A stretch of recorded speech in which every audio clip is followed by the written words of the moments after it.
Connaît les dégâts que peuvent causer les sangliers dans les champs, voilà que des corbeaux s'y mettent. Dans le Haut-Rhin, la FDSEA comptabilise déjà 200 hectares de terre saccagés.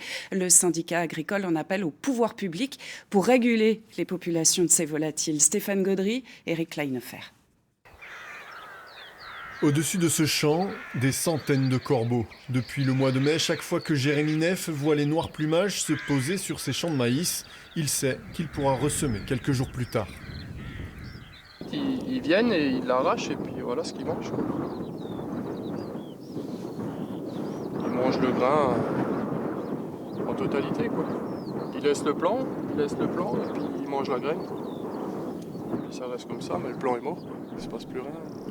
Et dans ce combat permanent, Jérémy est bien seul. Ni la commune de Bernvillers, ni le locataire de chasse ne semblent prendre le problème au sérieux.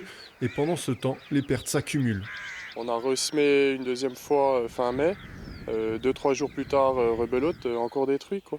Et là, on a ressemé encore une fois la semaine dernière, quoi. Et puis, vous voyez aujourd'hui, il n'y a quasiment rien, quoi. Pour 10 hectares de maïs qu'on fait sur notre exploitation, aujourd'hui, on en a semé 30 en réalité. Et puis là, on est encore pas sûr de récolter quelque chose parce que les dégâts se calment pas, quoi. Et le cas de Jérémy Neff n'est pas isolé. Dans le Haut-Rhin, la FDSEA a recensé 200 hectares de dégâts de corvidés, presque la moitié de ce que les sangliers infligent au maïs. Pour les agriculteurs, les tirs de régulation des louvetiers ne suffisent plus à juguler la prolifération. Il faut agir en amont. On ne peut pas rester 24 heures sur 24 au bord de la parcelle avec le fusil.